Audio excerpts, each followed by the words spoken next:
जनपद आजमगढ़ हरियोत कला केंद्र भवन में महिलाओं संगठन द्वारा एक राष्ट्रीय चुनाव के विषय पर एक महिला स्वाद कार्यक्रम आयोजित किया गया। कार्यक्रम के मुख्य अतिथि राज्यसभा सांसद सीमा द्विवेदी और विशिष्ट अतिथि बलिया विधायक केतकी सिंह उपस्थित रही। आजमगढ़ सदर के जिलाध्यक्ष ध्रुव कुमार सिंह और लालगंज के जिलाध्यक्ष विनोद राजभर इस अवसर पर मौजूद थे। मुख्य अतिथि सीमा द्विवेदी ने कहा कि भारत दुनिया का सबसे बड़ा लोकतंत्र है और हमें इस पर गर्व है कि उन्होंने याद दिलाया कि आज़ादी के बाद 1967 तक लोकसभा और विधानसभा चुनाव एक साथ होते थे, जिससे विकास कार्यों के लिए पर्याप्त समय मिलता था। वर्तमान में बार बार चुनाव होने से विकास कार्य बाधित होते हैं और धन का अपव्यय होता है। उन्होंने बताया कि प्रधानमंत्री नरेंद्र मोदी के नेतृत्व में भाजपा ने एक राष्ट्र एक चुनाव का संकल्प लिया है और इस दिशा में कदम उठाया जा रहा है। उन्होंने कहा कि एक साथ चुनाव होने से जनता के टैक्स का पैसा बचेगा, जिसे जनहित के अन्य कार्यक्रमों में लगाया जा सकेगा। विशिष्ट अतिथि केतकी सिंह ने महिलाओं संगठन द्वारा आयोजित इस कार्यक्रम में महिलाओं की भारी उपस्थिति की सराहना की और उन्होंने कहा कि आज महिलाओं पर हर क्षेत्र आगे बढ़ रही है और नेतृत्व कर रही है।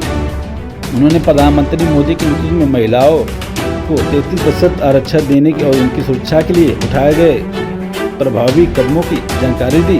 उन्होंने यह भी बताया कि भाजपा सरकार महिलाओं को राशन कार्ड, आवास, गैस कनेक्शन, शौचालय और आयुष्मान कार्ड जैसी योजनाओं के माध्यम से सशक्त बना रही है।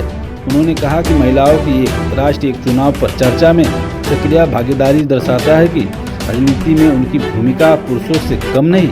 इस अवसर पर जिलाध्यक्ष ध्रुव कुमार सिंह, अखिलेश मिश्रा, गुड्डू कृष्णपाल, मंजू सरोजपुर विधायक आजाद अनिमर्दन, वंदना सिंह, हरिवंश मिश्रा, पूनम सिंह, विनय प्रकाश गुप्ता, अनीता द्विवेदी, बबीता जसरिया, बीबा बरनवाल, अनीता सिंह, अमरनाथ राजभर और हजारों की संख्या में महिलाएं उपस्थित रहीं।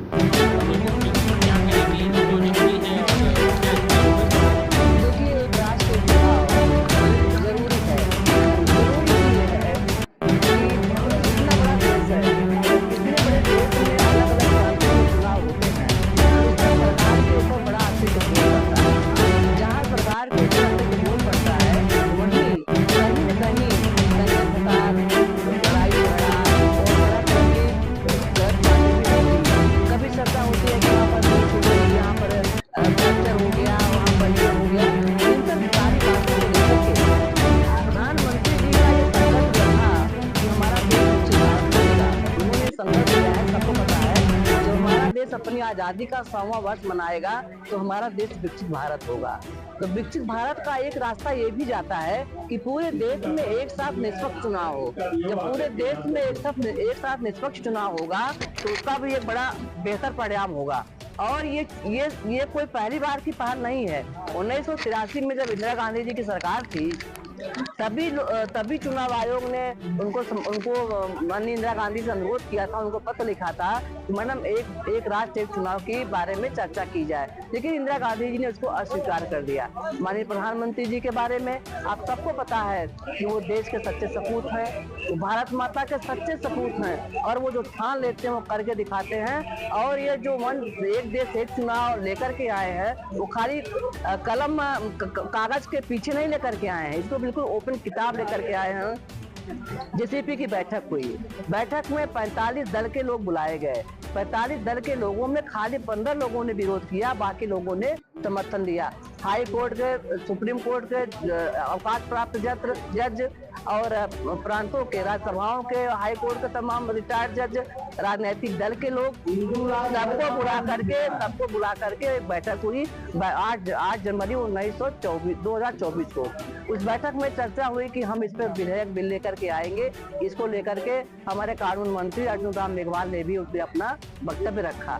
तो कुल मिलाकर के इसकी आवश्यकता इसलिए है कि समाज में जो दुनिया भर की बुराइयां फैलती हैं, जो पब्लिक के ऊपर अतिरिक्त बोझ पड़ता है, जो सरकार के ऊपर बोझ पड़ता है, उससे निजात पाने के लिए एक साथ चुनाव जरूरी है। जैसे इस समय मॉब संशोधन बिल की बात चल रही है, विपक्ष को क्या मानते हैं कि लोगों को बदला रहा है, भ्रमित कर रहा है? देखिए, विपक्ष जो है वो लोगों की आंखों में धूल झोंक रहा है। वो धूल इसलिए झोंक रहा है कि उसकी राजनीतिक रोटी बंद होने वाली है।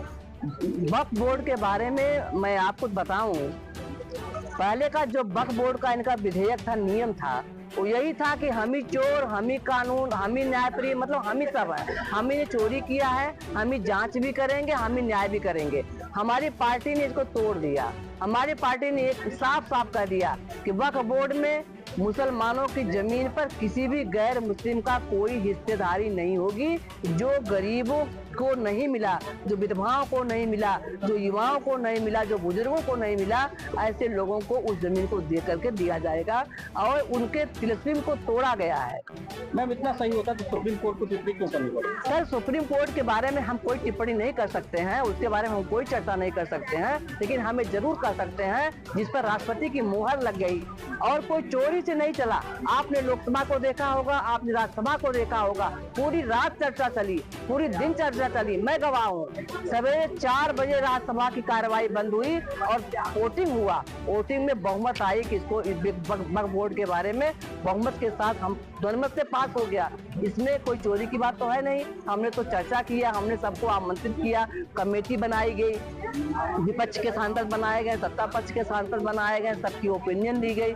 ऐसा तो हुआ नहीं कुछ गलत हुआ है। और इसमें विपक्ष के लोग खाली हवाबाजी कर रहे हैं। और आप देख लीजिएगा, हम लोग घर घर जाएंगे, हम लोग गांव गांव जाएंगे, मुस्लिम परिवारों को लेकर के जाएंगे।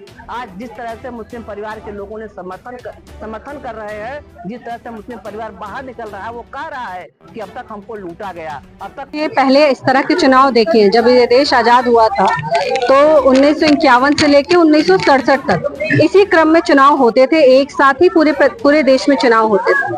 परंतु ये जो राजनीतिक पार्टियां हैं, कुछ राजनीतिक पार्टियां, वो अपने लालच में इन्होंने इसको तोड़ा और अपने अपने स्वार्थ के हिसाब से ये चुनाव कराने लगे। इस तरह के चुनाव जो हर साल जो देश चुनाव झेलता हो, वो देश विकास नहीं कर सकता। असंभव है उसका विकास करना। और हम बात कर रहे हैं विकसित देश की, विकसित देश बनने की, तो उसके लिए सर्वप्रथम तो हमें जो चुनाव पर अतिरिक्त व्यय हो रहा है उसको रोकने की जरूरत है। जो मैन फोर्स हम यूज कर रहे हैं, रिसोर्सेज यूज कर रहे हैं, उसको रोकने की आवश्यकता है। और एक बार में ही जब चुनाव होगा तो ये सारी चीजों को हम लोग सही तरीके से इस्तेमाल कर पाएंगे और एक सही परिणाम पा पाएंगे। समाजवादी पार्टी के राष्ट्रीय अध्यक्ष कह रहे हैं कि ये तो महंगाई और बेरोजगारी से ध्यान भटकाने के लिए भाजपा का एक प्लान है। नहीं, मुझे लगता है कि अखिलेश यादव जी को पहले ये जानना पड़ेगा कि जब वो जिसको समर्थन देते थे, कांग्रेस पार्टी को, ऊपर से अंदर से पता नहीं कहां से वो समर्थन दिया करते थे, उस समय इस देश की क्या हालत थी। आज इस देश में एक सशक्त नेतृत्व श्रीमान नरेंद्र मोदी जी के रूप में है। और ऐसे कठोर निर्णय लेना ये अखिलेश बाबू के बस की बात नहीं है। वो बबुआ है, बबुआ बने रहे। मुंह में जो चांदी का चम्मच लेकर पैदा होता है वो कठोर निर्णय नहीं कर सकता, चाहे वो श्रीमान राहुल गांधी हो या अखिलेश यादव हो। यह काम सिर्फ एक जिस धरती का पुत्र नरेंद्र मोदी ने निर्णय लिया, वो करके दिखाएंगे। आप कह रहे हैं बबुआ है, देश की तीसरे सबसे बड़ी पार्टी है जिसने लोकसभा में चुनाव जीत किया। हाँ, तभी तो बबुआ है ना भाई। उन्होंने क्या किया, उनके पिताजी ने कठोर परिश्रम करके एक पार्टी खड़ी की। और जिसका जैसे इन पार्टियों में होता है भाई, अब अगर सपा में है तो मुलायम सिंह के बाद अखिलेश यादव बनेंगे, और अगर कांग्रेस में है तो सोनिया गांधी के बाद राहुल गांधी बनेंगी। तो ये बबुआ ही लोग तो है। इन लोगों ने जब जमीन पर परिश्रम किया होता और ये जाना होता कि जनता की नब्ज क्या है, तो जनता इनको इस तरह हर बार हर चुनाव में इनको मुंह की नहीं दिखाती। राणा सांगा पे भी मुखर है, वो रामविलास सोनम के साथ एकदम। ये जितने राष्ट्र विरोधी ताकतें हैं ना, आप देखेंगे कि औरंगजेब की बड़ाई करते हैं, आप ये देखेंगे कि इनके लोग रामायण की प्रतियां फाड़ते हैं, आप ये देखेंगे कि श्री रामचंद्र को उल्टा सीधा बोलते हैं, आप ये देखेंगे कि कुंभ मेला में 100 तरीके की बुराइयां निकालते हैं। तो जितनी राष्ट्र विरोधी चीजें हैं, जितनी हिंदू धर्म विरोधी चीजें हैं, इनको करने में ये मजा आता है। ये अपने वोट बैंक को लगातार लुभाने के चक्कर में इस देश की अखंडता को तोड़ने में थोड़ा भी इनको शर्म नहीं है। और शायद यही वजह है कि जनता के सामने ये बेनकाब हो चुके हैं और जनता इनको लगातार ठुकराती जा रही है। मैडम, एक सवाल और है कि निशिकांत दुबे और दिनेश शर्मा के बयान से आप कितने सहमत हैं, ये जानना चाहिए। अब मुझे सुप्रीम कोर्ट को लेकर के जिस तरीके से उनका बयान आया था, देखिए, मुझे नहीं पता कि श्रीमान निशिकांत दुबे जी ने क्या वक्तव्य दिया है, और जब तक मुझे पता नहीं है मैं इस पर कोई टिप्पणी कर नहीं सकती हूँ। इस देश की सर्वोच्च न्यायालय है सुप्रीम कोर्ट, और हम सब का उनके प्रति पूरा विश्वास है। मैडम, आजमगढ़ में एक भाजपा कार्यकर्ता, दलित कार्यकर्ता है, उसके साथ अभद्रता की गई है आजमगढ़ में, इसको लेकर के आपको कुछ रिएक्शन है? पूर्व जिलाधीश, अगर इस तरह की कोई भी बात है तो संपूर्ण भारतीय जनता पार्टी अपने कार्यकर्ता के साथ साथ प्रदेश की हर जनता के सम्मान की रक्षा की हमने प्रतिज्ञा की है। और विशेषकर अगर वो किसी दलित परिवार से आता है तो उसको इस समाज में बराबरी का सम्मान मिलना चाहिए, इसका भी ध्यान हम रखेंगे। और अगर ऐसी कोई बात है तो अभी हम लोग मिल के बैठ के बात करते हैं और आवश्यकता जैसी पड़ी उसके ऊपर कार्रवाई कराएं।